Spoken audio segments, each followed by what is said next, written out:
Good morning students. Applied mechanics के दूसरे lecture में आपका स्वागत है। आज के लेक्चर का हमारा टॉपिक है इंट्रोडक्शन टू अप्लाइड मैकेनिक्स। जो भी हम टॉपिक्स पढ़ेंगे आज के लेक्चर में वो सारे के सारे टॉपिक्स बोर्ड के सिलेबस के अकॉर्डिंग होंगे एज़ पर BTUP/NSQF सिलेबस। सबसे पहले डिस्कस कर लेते हैं कि आज के लेक्चर में हम क्या क्या सीखने वाले हैं, क्या लर्निंग्स है हमारी आज के लेक्चर की। सबसे पहले हम डिस्कस करेंगे कुछ इंपॉर्टेंट डेफिनेशंस जो अप्लाइड मैकेनिक्स के को समझने से, यांत्रिकी को समझने से पहले हमें पता होने चाहिए। बेसिक क्वांटिटीज़ और ड्राफ्ट क्वांटिटीज़ क्या होती हैं डिस्कस करेंगे। हम सीखेंगे बेसिक यूनिट्स क्या होती हैं और ड्राफ्ट यूनिट्स क्या होती हैं, और सिस्टम ऑफ यूनिट्स क्या होते हैं, जैसे FPS सिस्टम क्या होता है, CJ सिस्टम क्या होता है, MKS और SI सिस्टम्स क्या होते हैं, इनके बारे में डिस्कस करते हैं। कुछ इंपॉर्टेंट डेफिनेशंस जो हमें अप्लाइड मैकेनिक्स सब्जेक्ट्स पढ़ने से पहले पता होनी चाहिए। सबसे पहले हम बात करते हैं मैटर, द्रव्य यानी कि पदार्थ। द्रव्य क्या होता है, पदार्थ क्या होते हैं। हम जानते हैं कि हमारे चारों तरफ बहुत सारे पदार्थ हैं, हम पदार्थों से घिरे हुए हैं, ठीक है। लेकिन अगर हम इंजीनियरिंग पॉइंट ऑफ व्यू से या फिजिक्स के पॉइंट ऑफ व्यू से अगर हम पदार्थ को परिभाषित करें, मैटर को परिभाषित करें, तो कैसे कर सकते हैं। एनी सब्सटेंस दैट हैज मास, कोई भी वह वस्तु जिसके अंदर क्या होता है, द्रव्यमान होता है, एंड ऑक्यूपाइज स्पेस, और जो स्थान घेरती है यानी कि जिसका आयतन होता है, क्या कहलाती है, मैटर कहलाती है, द्रव्य कहलाती है, पदार्थ कहलाती है, ठीक है। जितने भी फिजिकल ऑब्जेक्ट होते हैं आर कंपोज्ड ऑफ मैटर, वो सब किससे मिलके बने होते हैं, पदार्थों से मिलके बने होते हैं। और जो पदार्थ होते हैं वो एटम से मिलके बने होते हैं, अणुओं से मिलके बने होते हैं, और जो अणु होते हैं वो किससे, इलेक्ट्रॉन, प्रोटॉन और न्यूट्रॉन से मिलके बने होते हैं। अगर हम मैटर को क्लासीफाई करें तो हम जानते हैं कि मैटर जो होते हैं वो बेसिकली 3 अवस्थाओं में पाए जाते हैं, दैट इज सॉलिड, लिक्विड एवं गैसेस। थोड़ा सा शॉर्ट में डिस्कस करते हैं। सॉलिड्स जो होते हैं इनका आयतन एवं आकार, शेप दोनों निश्चित होते हैं, डेफिनेट होते हैं। जो लिक्विड होते हैं इनका आयतन तो निश्चित होता है लेकिन इनका शेप जो होता है वो अनिश्चित होता है, आकार अनिश्चित होता है। जिस भी बर्तन में रखे जाते हैं उसी का आकार ग्रहण कर लेते हैं। जो गैसेस होती हैं इनका ना तो आयतन निश्चित होता है, ना ही इनका शेप जो होता है, आकृति होती है, वो निश्चित होती है। अगर हम मॉलिक्यूलर लेवल पे बात करें तो सॉलिड्स जो ठोस होते हैं उनके अणु पास पास होते हैं, इनके अणु के बीच अंतराणविक आकर्षण बल बहुत ज़्यादा होते हैं। लिक्विड के जो अणु होते हैं वो ठोस के अणुओं की तुलना में दूर होते हैं, लेकिन गैस के अणुओं की तुलना में पास होते हैं। यहाँ पे इंट्रा मॉलिक्यूलर जो एटॉमिक फोर्सेस होते हैं वो ज़्यादा होते हैं गैस से, लेकिन ठोस से कम होते हैं। गैस में क्या होता है, जो इंटरमॉलिक्यूलर अट्रैक्शन फोर्सेस होते हैं वो रिपल्सिव टाइप के होते हैं, बेसिकली प्रतिकर्षण बल होते हैं। इनके अणुओं के बीच की जो दूरी होती है वो बहुत ज़्यादा होती है।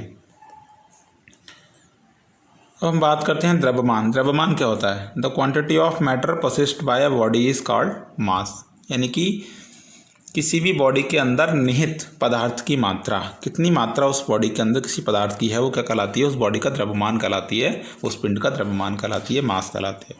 The mass of a body will not change unless the body is damaged and और part of it is physically separated. क्या मतलब हुआ इसका, कहने का मतलब ये है कि किसी भी बॉडी का मास जो है वो परिवर्तित नहीं होगा। कब तक परिवर्तित नहीं होगा, जब तक कि हम उसमें से उसको बॉडी को डैमेज करके किसी पार्ट को एक्सट्रैक्ट नहीं कर लेते हैं, निकाल नहीं लेते हैं। जैसे मान लीजिए ये कोई ऑब्जेक्ट है, मान लेते हैं इसका द्रव्यमान जो है वो 5 किलोग्राम है। हम इस ऑब्जेक्ट को मून पे लेके जाएं, हम इस ऑब्जेक्ट को मार्स पे लेके जाएं, हम इस ऑब्जेक्ट को अर्थ पे लेके जाएं, हम इस ऑब्जेक्ट को किसी भी प्लेनेट पे लेके जाएं, इसका द्रव्यमान जो है वो हमेशा 5 किलोग्राम ही रहेगा, ये परिवर्तित नहीं होगा। परिवर्तित कैसे हो सकता है, जब हम इसको किसी हैमर से या किसी अन्य इक्विपमेंट से, दूसरे उपकरण से इसको डैमेज करें, उसके किसी पोर्शन को कट करके बाहर निकाल लें, तब इसका जो द्रव्यमान है वो कम हो जाएगा या परिवर्तित हो जाएगा, ठीक है। ये न्यूक्लियर रिएक्शन जो नाभिकीय अभिक्रियाएँ होती हैं, नाभिकीय अभिक्रिया में क्या होता है, जो द्रव्यमान होता है, मास होता है, that can be converted into energy. द्रव्यमान को हम ऊर्जा में कन्वर्ट कर सकते हैं। एक बड़ा फेमस इक्वेशन है, बहुत फेमस कॉन्सेप्ट है आइंस्टाइन का। उन्होंने क्या एक समीकरण दिया था, =mc²। इस समीकरण को हम एनर्जी मास इक्विवेलेंस इक्वेशन के नाम से जानते हैं। यहाँ पे E क्या होता है, एनर्जी, M क्या होता है, द्रव्यमान, मास, C क्या होता है, speed of light, okay, approximately 3 lakh kilometre प्रति सेकेंड। अगर हम बहुत छोटे से द्रव्यमान को कि अगर क्षति को ऊर्जा में कन्वर्ट करना चाहें तो बहुत ज़्यादा ऊर्जा हमको प्राप्त होती है, क्योंकि 3 × 10⁵ का square that is equal to 9 into 10⁻10 से मल्टीप्लीकेशन होगा। ठीक है, तो जो नाभिकीय अपक्रियाएँ होती हैं, जो न्यूक्लियर रिएक्टर के अंदर जो नाभिकीय संलयन और नाभिकीय विखंडन की जो अपक्रियाएँ होती हैं, उसमें द्रव्यमान की बहुत थोड़ी सी क्षति होती है। उस सूक्ष्म क्षति जो द्रव्यमान की होती है, उसके कारण ऊर्जा जो होती है वो बहुत ज़्यादा उत्पन्न होती है, बहुत ज़्यादा ऊर्जा जनरेट होती है, इक्वल टू mc² समीकरण के अकॉर्डिंग। अब हम बात करते हैं वेट। भार क्या होता है? It is a measure of force of gravity acting on a body. भार जो होता है वो किसी वस्तु पे पृथ्वी के द्वारा या जो गुरुत्वाकर्षण बल लगता है उसका मेजर होता है। It is a measure of force of gravity acting on a body. किसी वस्तु पर जो गुरुत्वाकर्षण बल लगता है उसका मापन जो होता है वो उस वस्तु का भार कहलाता है। इसको हम W=m/g समीकरण से जानते हैं। यहाँ पे m क्या होता है? उस वस्तु का द्रव्यमान, g क्या होता है? Gravitational acceleration force. वेट में change due to change in gravitational force. द्रव्यमान परिवर्तित नहीं होता है जी का मान बदलने से। क्या परिवर्तित होता है? भार बदल सकता है, क्योंकि भार बराबर क्या होता है? W=m/g। ऐसा भी हो सकता है कि किसी वस्तु का भार जो हो वो भारहीन हो जाए, कोई वस्तु भारहीन हो जाए। कैसे? इफ़ ग्रेविटेशनल एक्सीलरेशन वैनिसेस या ग्रेविटेशनल फोर्स वैनिसेस। क्या मतलब हुआ इसका? W=m/g। मान लीजिए कोई एक ऐसा प्लेनेट है जिसपे g is 10 to approximately equal to 0। उस प्लेनेट पे कोई भी गुरुत्वाकर्षण बल नहीं है, कोई भी ग्रेविटेशनल एक्सीलरेशन का मान जो है वो 0 है। उस वस्तु का द्रव्यमान उस पर्टिकुलर प्लेनेट पे जाने के बाद वो वस्तु भारहीन फील करेगी, क्योंकि जी का मान जो है वो अप्रॉक्सीमेटली 0 है। लेकिन द्रव्यमान जो है वो परिवर्तित नहीं होता है, भार जो है वो परिवर्तित हो सकता है, क्योंकि वो ग्रेविटेशनल एक्सीलरेशन पे निर्भर करता है। हम बात करते हैं पार्टिकल क्या होता है, अभी कण क्या होता है। पार्टिकल में भी defined as an object which has only mass and negligible size या नो साइज। कोई भी ऐसा ऑब्जेक्ट जिसमें केवल द्रव्यमान होता है लेकिन उसका आकार जो होता है वो 0 होता है या नगण्य होता है, क्या कहलाता है? पार्टिकल कहलाता है। क्या मतलब हुआ इसका? प्रैक्टिकली कोई भी ऐसा ऑब्जेक्ट नहीं होता है जिसका द्रव्यमान हो और उसका साइज जो है वो 0 हो, नगण्य हो, नेग्लिजिबल हो। लेकिन कुछ ऐसे प्रैक्टिकल एप्लीकेशंस होते हैं इनमें हम स्टडी पॉइंट ऑफ व्यू से अज्यूम कर लेते हैं, पार्टिकल्स को कंसिडर किया जाता है, मान लिया जाता है। जैसे मान लीजिए ये कोई प्लेन है या कोई टारगेट है जिसको एक बॉम्बर जो है वो उसको टारगेट करना चाहता है। बॉम्बर ग्राउंड पे है, बॉम्बर से टारगेट की दूरी, यहाँ से एक मिसाइल लॉन्च करना है और बॉम्बर से टारगेट की दूरी जो है वो बहुत ज़्यादा है। ठीक है, तो जब दूरी बहुत ज़्यादा होती है, डिस्टेंस बहुत ज़्यादा होती है, ऑब्जेक्ट्स की तुलना में डिस्टेंस दूरी बहुत ज़्यादा होती है, तो हम ऑब्जेक्ट्स के साइज़ जो होते हैं उनको नगण्य कर सकते हैं, नेग्लिजिबल मान सकते हैं। मान लीजिए डिस्टेंस है थाउजेंड्स ऑफ किलोमीटर, 1000 किलोमीटर। तो 1000 किलोमीटर की तुलना में ये जो ऑब्जेक्ट है 1 मीटर, 2 मीटर या 5 मीटर का, ये जिसको हम नेग्लिजिबल मान सकते हैं या फिर इसको नगण्य मान सकते हैं, लेकिन इसका कुछ ना कुछ द्रव्यमान जरूर होगा। तो ऐसे प्रैक्टिकल एप्लीकेशंस के केस में पार्टिकल को कंसिडर किया जाता है, मान लिया जाता है। समय, टाइम क्या होता है? Time is defined as the measure of succession of events. घटनाओं के घटने की श्रृंखला को हम क्या कहते हैं? समय कहते हैं। From the past to present into future. ठीक है, क्या मतलब हुआ? मान लीजिए किसी moment of time, at that moment हम बात कर रहे हैं, कोई घटना इससे पहले घट चुकी है, दैट इज पास्ट। जो घटना एट द मोमेंट घट रही है, दैट इज प्रेजेंट। और जो फ्यूचर में घट सकती है, दैट इज इनडेफिनिट। ओके, तो उसको हम क्या कहते हैं? फ्यूचर कहते हैं। टाइम जो होता है वो रिलेटिव होता है। किसका रिलेटिव होता है? प्रेजेंट के रिलेटिव में। ठीक है, ये सापेक्ष होता है, ये एब्सोल्यूट नहीं होता है। अगर हम स्पेस की बात करें, व्हाट इज स्पेस? जो geometric region in which the study of a body is involve is called as space. वह ज्यामितीय क्षेत्र जिसमें हम किसी बॉडी की स्टडी का अध्ययन करते हैं, उसको उस रीजन के अंदर उसका स्टडी करते हैं, that region is called as space. ये कोई हमारा रूम हो सकता है, कोई लैब हो सकती है, या फिर कोई पूरा ब्रह्मांड is also a space. Okay, whole universe can also be considered as a space. The location of an object in space is given. Time can be located by using Cartesian and polar coordinate system. तो उस space के अंदर अगर हमें किसी object का location specify करना है तो हम उसको कोऑर्डिनेट्स की हेल्प से कर सकते हैं। दो प्रकार के कोऑर्डिनेट्स होते हैं, एक होता है कार्टेशियन कोऑर्डिनेट्स, दूसरा होता है पोलर कोऑर्डिनेट्स। कार्टेशियन कोऑर्डिनेट्स में क्या होता है? जो एक्सिस होती हैं, एक्स वाई जेड, ये कैसी होती हैं? एक दूसरे से परपेंडिकुलर होती हैं। मान लीजिए ऑब्जेक्ट है किसी पर्टिकुलर लोकेशन पे है, तो हम उसको कोऑर्डिनेट्स को x, y, z के रूप में लोकेट कर सकते हैं, चिन्हित कर सकते हैं, ठीक है, at particular given moment of time. मान लीजिए अब ये ऑब्जेक्ट जो है वो समय के साथ गतिमान है, ये अपनी अवस्था को बदल रहा है, तो ये x, y, z जो कोऑर्डिनेट्स होंगे वो कंटिन्यूसली चेंज होते रहेंगे। दूसरा हमारा कोऑर्डिनेट सिस्टम होता है जिसको हम कहते हैं polar coordinate system. Polar coordinate system में क्या होता है, एक रेफरेंस लाइन होती है, उस रेफरेंस लाइन से कोई ऑब्जेक्ट कितना एंगल बना रहा है थीटा, और ओरिजिन से कितनी दूरी है, दैट इज़ r, ठीक है। तो r, थीटा के रूप में हम ऑब्जेक्ट की लोकेशन को स्पेसिफाई करते हैं, चिन्हित करते हैं। नाउ लेंथ, लंबाई क्या होती है? It is a concept to measure linear distances. रैखिक दूरी को नापने का एक कॉन्सेप्ट है जिसको हम क्या कहते हैं, लेंथ कहते हैं। जैसे डायमीटर ऑफ ए सिलेंडर, किसी सिलेंडर का व्यास क्या है, एक लंबाई है। हाइट ऑफ ए बिल्डिंग क्या है, एक लंबाई है। Height of a tree, that ये क्या है, एक लंबाई है। जितनी भी रैखिक जो डिस्टेंसेस होती हैं, लीनियर डिस्टेंसेस होती हैं, उनको जब नापने का जो कॉन्सेप्ट होता है उसको हम सिंपली क्या कहते हैं, लेंथ कहते हैं, लंबाई कहते हैं। डिस्टेंस किसे कहते हैं? What is distance? The length of the actual path travelled by a body in given time. किसी दिए गए समय में किसी पिंड के द्वारा, किसी बॉडी के द्वारा वास्तव में जो पाथ ट्रैवल किया जाता है, जो रास्ता चला जाता है, उसको हम क्या कहते हैं, दूरी कहते हैं, डिस्टेंस कहते हैं। यहाँ पे एक और कॉन्सेप्ट आता है जिसको हम डिस्प्लेसमेंट कहते हैं। डिस्प्लेसमेंट क्या होता है, विस्थापन क्या होता है? It is defined as the distance moved by a body in specified direction. तो डिस्टेंस जो होता है, विस्थापन जो होता है, वो एक सदिश राशि होती है, दूरी जो होती है वो अदिश राशि होती है, क्योंकि विस्थापन के साथ हम डायरेक्शन की बात करते हैं कि किसी बॉडी के द्वारा किसी दिशा में चली गई दूरी को हम कितनी दूरी चली गई है। जब हम डायरेक्शन ऐड कर देते हैं तो वो कैसी राशि बन जाती है, सदिश राशि बन जाती है, ठीक है। थोड़ा सा हम डिस्टेंस और डिस्प्लेसमेंट को एक ग्राफ के जरिए समझ सकते हैं। मान लीजिए एक ऑब्जेक्ट है जो कुछ इस तरीके से उसका पाथ ट्रैवल होता है, तो A to B टोटल जो उसने पाथ ट्रैवल किया, that is distance A to B, okay. अगर हम डिस्प्लेसमेंट निकालें तो इन दिस डायरेक्शन, कौन सी direction? From origin to end, from origin to end. In this direction displacement कितना होगा? This is a linear line A to B, DAB, and that is the actual path. Distance is actual path and displacement is in given direction. तो ये direction कौन सी है? From initial to, from origin to end, okay.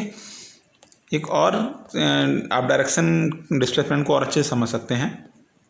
मान लीजिए ये हमारा Cartesian coordinate system है। कोई ऑब्जेक्ट ओरिजिन से गति करना, मूव करना शुरू करता है, ट्रैवल करना, और पॉइंट बी पे पहुंच जाता है, from point A to point B. यहाँ से हम एक परपेंडिकुलर ड्रॉ करते हैं, this is X direction and this is Y direction. Suppose this point is B dash. अगर हम डिस्प्लेसमेंट की बात करें, डिस्प्लेसमेंट इन एक्स डायरेक्शन, तो एक्स डायरेक्शन में कितना टोटल डिस्प्लेसमेंट हुआ? That is A B dash. अगर हम वाई डायरेक्शन में डिस्प्लेसमेंट निकालें तो वो कितना होगा? B to B dash. तो डिस्प्लेसमेंट जो होता है वो डायरेक्शनल क्वांटिटी होती है, सदिश राशि होती है। दूरी जो होती है वो अदिश राशि होती है। स्पीड को हम, चाल को कैसे परिभाषित करते हैं? The rate of change of distance, the rate of change of distance is called as speed और चाल। And what is velocity? The rate of change of displacement with respect to time is called as velocity. तो वेग जो होता है वो एक सदिश राशि होती है, चाल जो होती है वो एक अदिश राशि होती है। जैसे स्पीड को हम डिफाइन करते हैं किसी दिए गए समय में चली गई दूरी, दिस इज डिस्टेंस। लेकिन हम वेग को डिफाइन करते हैं किसी दिए गए समय में किसी दिशा में चली गई दूरी, और that is called as velocity in that direction, okay. तो वेग जो होती है वो सदिश राशि होती है, चाल जो होती है वो अदिश राशि होती है। एक्सेलेरेशन, त्वरण क्या होता है? The rate of change of increase in velocity with respect to time. वेग में वृद्धि की दर समय के रेस्पेक्ट में क्या कहलाती है? त्वरण कहलाती है। A equal to D V divide by D T. किसी दिए गए समय अंतराल में वेग में कितनी वृद्धि हो रही है। जब हम वेग में वृद्धि की बात कर रहे हैं, डी बी क्या होता है? V final minus V initial. V अब वेग में वृद्धि हो रही है तो बी फाइनल जो होगा वो बी प्रारंभिक अंतिम वेग जो होगा वो प्रारंभिक वेग से ज़्यादा होगा, तो डी बी का मान पॉजिटिव आएगा। भी पॉजिटिव आएगा तो ए का मान पॉजिटिव होगा। त्वरण का मान जो होता है वो हमेशा पॉजिटिव होता है क्योंकि यहाँ पे वेग वृद्धि हो रही है। दूसरा हम बात करते हैं रिटार्डेशन या मंदन क्या होता है। The rate of change of decrease in velocity with respect to time. तो ए इक्वल टू मान लीजिए मंदन को हम अगर हम ए से रिप्रेजेंट कर रहे हैं तो D V divide by D T. अब हम क्या करें? डिक्रीज इन वेलोसिटी, तो वेलोसिटी डिक्रीज हो रही है तो V F minus V initial. अब यहाँ पे क्या हो जाएगा भाई? अंतिम वेग जो होगा वो प्रारंभिक वेग से कम होगा, तो ये जो V F minus V I निकालेंगे ये कैसा आएगा? नेगेटिव आएगा। तो मंदन जो होता है वो नेगेटिव साइन के साथ रिप्रेजेंट करते हैं और जो एक्सेलरेशन होता है वो पॉजिटिव साइन के साथ रिप्रेजेंट करते हैं। मोमेंटम संवेग क्या होता है? संवेग को हम परिभाषित करते हैं the product of mass and velocity. मान लीजिए ये कोई ऑब्जेक्ट है जिसका द्रव्यमान जो है वो m किलोग्राम है, ये एक्स डायरेक्शन में b वेलोसिटी से गति कर रहा है, तो उसका संवेग क्या होगा? m इंटू बी, द्रव्यमान गुणे वेग velocity. State of rest and state of motion. State of rest को हम ब्रह्मावस्था कहते हैं, स्टेट ऑफ मोशन को हम गति की अवस्था या गत्यावस्था कहते हैं। तो स्टेट ऑफ रेस्ट क्या होती है? When the position of a body concerning its surroundings, है ना, सराउंडिंग्स को हम रिप्रेजेंट करते हैं frame of reference, does not change with time, it is said to be in state of rest. क्या मतलब हुआ? कोई भी ऑब्जेक्ट है, कोई पिंड है, अगर उसकी स्थिति, उसकी पोजीशन, उसके सराउंडिंग्स या वातावरण या फ्रेम ऑफ रेफरेंस की तुलना में परिवर्तित नहीं होती है समय के साथ, तो बॉडी कैसी कहलाती है? स्टेट ऑफ रेस्ट में कहलाती है। इसका उल्टा, when the position of a body concerning it surrounding changes with time. अगर किसी बॉडी की अवस्था जो होती है, स्थिति होती है, वो परिवर्तित होती है उसकी सराउंडिंग्स की तुलना में या फ्रेम ऑफ रेफरेंस की तुलना में समय के साथ, तो हम उस बॉडी को गति की अवस्था में कहते हैं। इसको कैसे समझ सकते हैं? मान लीजिए ये कोई ट्रेन है, वो एक्स डायरेक्शन में 50 kmph की स्पीड से गति कर रही है। एक कार है, वो भी इसी एक्स डायरेक्शन में 50 किलोमीटर प्रति घंटा की स्पीड से गति कर रही है। ठीक है, तो अगर हम कार की स्थिति की बात करें, कार की पोजीशन की बात करें ट्रेन के रेस्पेक्ट में विद रेस्पेक्ट टू टाइम, तो दोनों समांतर उसी गति से चल रही हैं, समान गति से चल रही हैं, तो दोनों की स्थिति जो होगी, पोजीशन होगी, वो एक दूसरे के रेस्पेक्ट में परिवर्तित नहीं होगी। अतः दोनों एक दूसरे के रेस्पेक्ट में कैसी कही जाएंगी? ब्रह्मावस्था में कही जाएंगी, क्योंकि उनकी अवस्था परिवर्तित नहीं हो रही है। लेकिन दोनों गतिमान हैं, लेकिन उनकी अवस्था परिवर्तित एक दूसरे की तुलना में। अगर हम एक को रेफरेंस मानते हैं, सराउंडिंग्स मानते हैं, फ्रेम ऑफ रेफरेंस मानते हैं, तो दूसरे को हम क्या कहेंगे? स्टेट ऑफ रेस्ट की पोजीशन में कहेंगे, उसके कंपैरिजन में। लेकिन अब एक चीज़ और कंसिडर करते हैं। मान लीजिए यहाँ पे कोई एक पिलर है, कोई एक पोल है, कोई एक पिलर है, इलेक्ट्रिकल पिलर है। अब इस इलेक्ट्रिक पिलर जो है, इसकी स्पीड एक्स डायरेक्शन में कितनी है? 0 kmph, 0 kmph। ओके, तो अगर हम इस पिलर के रेस्पेक्ट में इस कार की स्थिति को देखें, इसकी पोजीशन को देखें, तो ये 50 किलोमीटर प्रति घंटा की स्पीड से एक्स्ट्रा पॉजिटिव डायरेक्शन में बढ़ती जा रही है। तो ये पोजीशन इसकी कंटिन्यूसली परिवर्तित होगी, चेंज होती रहेगी। तो इस पिलर की तुलना में, इस इलेक्ट्रिकल पोल की तुलना में कार कैसी कही जाएगी? गति की अवस्था में कही जाएगी। ट्रेन कैसे कही जाएगी? गति की अवस्था में होगी। ट्रेन जो है वो इस फ्रेम ऑफ रेफरेंस के तुलना में गति की अवस्था में होगी, लेकिन कार की तुलना में ब्रह्मावस्था में होगी। अब हम बात करते हैं फंडामेंटल एंड ड्राइव्ड यूनिट्स। ठीक है, फंडामेंटल यूनिट्स यानी कि मूल राशियाँ। तो फंडामेंटल यूनिट्स क्या होती हैं? Physical quantities that can not be expressed in terms of other quantities. वे भौतिक राशियाँ जिनको किन्हीं दूसरी राशियों के रूप में निरूपित नहीं किया जा सकता है, व्यक्त नहीं किया जा सकता है, फंडामेंटल क्वांटिटीज़ या फिर मूल राशियाँ कहलाती हैं। मूल राशियाँ जो होती हैं, these are independent and do not depend on other quantities. ये इंडिपेंडेंट होती हैं और दूसरी क्वांटिटी पर निर्भर नहीं करती हैं, अदर राशियों पर निर्भर नहीं करती हैं। किसके लिए?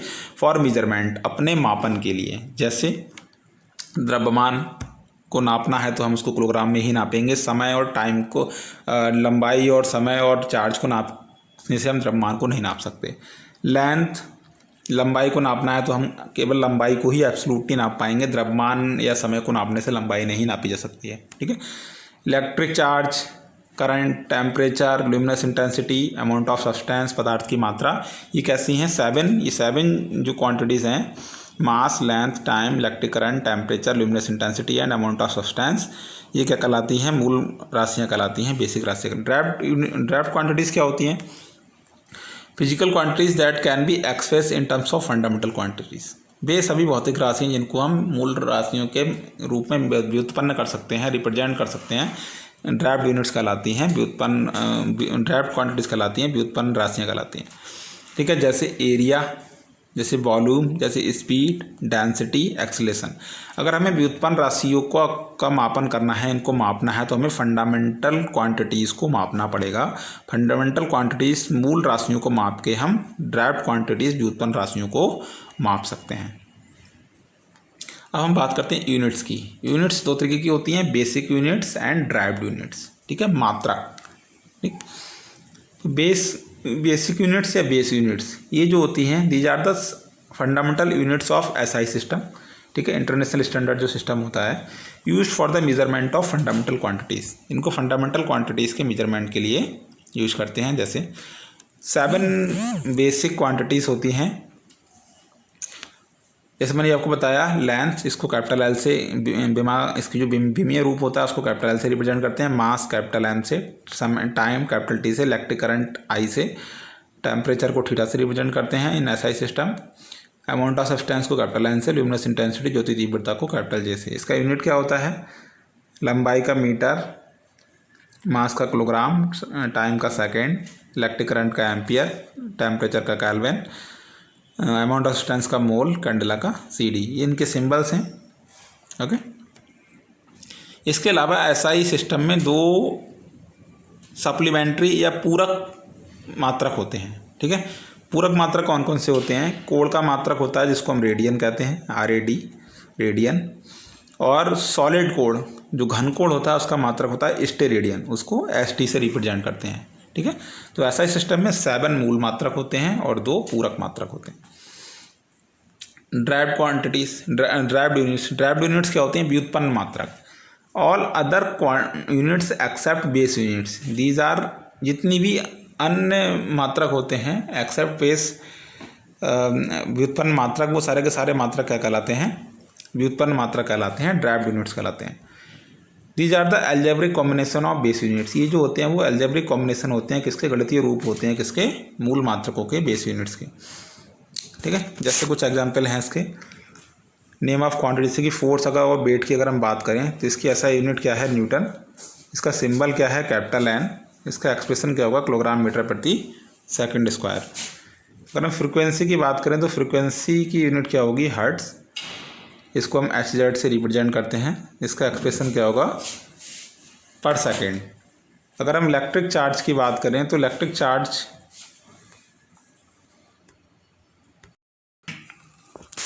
अब हम डिस्कस करते हैं सिस्टम ऑफ यूनिट्स के बारे में। तो सिस्टम ऑफ यूनिट्स क्या होते हैं? वो बेसिकली 3 प्रकार के होते हैं। सबसे पहले अगर हम engineering mechanics point of view से बात करें तो लंबाई, जिसको हम लेंथ कैपिटल से रिप्रेजेंट करते हैं, मास और समय, ये 3 जो होती हैं वो मैकेनिक्स में फंडामेंटल यूनिट्स कही जाती हैं या फंडामेंटल क्वांटिटीज़ कही जाती हैं। बाकी सारी की सारी जो क्वांटिटीज़ होती हैं उनको हम लंबाई, द्रव्यमान और समय के रूप में निरूपित कर सकते हैं इन इंजीनियरिंग मैकेनिक्स, ओके। तो इंजीनियरिंग में जो सिस्टम ऑफ यूनिट्स यूज़ करे जाते हैं बेसिकली 3 प्रकार के होते हैं। First is MKS, metre kilogram second system, second is CGS, centimetre gram second, and third is FPS, foot pound second system, okay. तो मीटर किलोग्राम सेकेंड सिस्टम में क्या होता है? हम लंबाई को मीटर में नापते हैं, द्रव्यमान को किलोग्राम में मापते हैं और समय को सेकंड में नापते हैं। CGS सिस्टम में क्या होता है? लंबाई को सेंटीमीटर में नापते हैं, द्रव्यमान को ग्राम में नापते हैं और समय को सेकंड में नापते हैं। FPS सिस्टम में क्या होता है? लंबाई को फुट में नापते हैं, द्रव्यमान को पाउंड में नापते हैं और समय को सेकंड में नापते हैं। एक सिस्टम 1960 में इंट्रोड्यूस किया गया था जिसको हम SI सिस्टम या इंटरनेशनल स्टैंडर्ड सिस्टम कहते हैं। हुआ क्या था एक्चुअली, एक जनरल कॉन्फ्रेंस हुआ था फ्रांस में, CGWM, एक कॉन्फ्रेंस हुआ था, एक जनरल कॉन्फ्रेंस हुआ था फ्रांस में, किस पे, on weights and measures, general conference on weights and measures France में हुआ था 1960 में। तो यहाँ पे साइंटिस्ट सभी वैज्ञानिकों ने एक कॉन्सेप्ट रखा जिसको हम एक यूनिट्स, फंडामेंटल यूनिट्स को और जो सप्लीमेंट्री यूनिट्स होती हैं उनको उन्होंने आइडेंटिफाई किया और एक सिस्टम बनाया जिसको इंटरनेशनल सिस्टम कहा जाता है या SI सिस्टम कहा जाता है। ये बेसिकली मीट्रिक जो MKS सिस्टम होता है उसी का एक एडवांस वर्जन होता है। इसमें क्या होता है, इसमें 7 बेस यूनिट्स होती हैं जैसे मैंने आपको पहले बताया है, और 2 सप्लीमेंट्री यूनिट्स होती हैं जिसको हम पूरक यूनिट्स या सप्लीमेंट्री यूनिट्स कहते हैं। ठीक है, presently almost the whole world is using SI system of units. ठीक है, तो MKS सिस्टम में metre, kilogram second, CGS centimetre gram second, FPS foot pound second, SI system भी मीट्रिक सिस्टम का ही एक एडवांस वर्जन होता है। अगर हम डिफरेंस की बात करें तो SI सिस्टम और MKS सिस्टम में जो एक डिफरेंस हमें दिखाई देता है वो होता है फोर्स की यूनिट में। Okay, the difference between MKS and SI system are mainly arise in selecting the unit of force. जो SI सिस्टम होता है उसमें फोर्स को हम का जो यूनिट होता है वो न्यूटन होता है। ठीक है, और जो MKS सिस्टम होता है उसमें फोर्स को हम किलोग्राम भार में रिप्रेजेंट करते हैं। ठीक, 1 किलोग्राम भार जो होता है वो 9.81 न्यूटन के बराबर होता है। कितना होता है, 9.81 न्यूटन। तो SI सिस्टम में फोर्स का यूनिट होता है न्यूटन, इन MKS सिस्टम फोर्स का यूनिट होता है किलोग्राम वेट या किलोग्राम भार। तो आज के लेक्चर में इतना ही। डिस्कस कर लेते हैं कि आज के लेक्चर में हमने क्या क्या सीखा है, क्या क्या हमारे आउटकम्स हैं। हमने इंपॉर्टेंट डेफिनेशंस के बारे में अध्ययन किया, जैसे कि पदार्थ क्या होता है, द्रव्यमान क्या होता है, समय क्या होता है, स्टेट ऑफ रेस्ट क्या होती है, स्टेट ऑफ मोशन क्या होती है, पार्टिकल क्या होता है, स्पीड क्या होता है, एक्सेलेरेशन क्या होता है, मोमेंटम क्या होता है। तो ये चीज़ें आपने सीख ली हैं, आप इनको अच्छे से एक्सप्लेन कर सकते हैं, समझ सकते हैं। फिर हमने डिस्कस किया कि बेसिक यूनिट क्वांटिटीज़ क्या होती हैं और ड्राइव्ड क्वांटिटीज़ क्या होती हैं। फिर हमने डिस्कस किया कि बेसिक यूनिट्स क्या होती हैं, मूल मात्रक क्या होते हैं, और व्युत्पन्न मात्रक फंडामेंटल यूनिट्स क्या होती हैं। फिर हमने डिस्कस किया कि सिस्टम ऑफ यूनिट्स कितने प्रकार के होते हैं, MKS सिस्टम क्या होता है, CGS सिस्टम क्या होता है, SI सिस्टम क्या होता है, और FPS सिस्टम क्या होता है। ठीक है, तो आज के लेक्चर में इतना ही। नेक्स्ट लेक्चर में इससे आगे कंटिन्यू करेंगे, तब तक आप रिविज़न कर लीजिए। Thank you.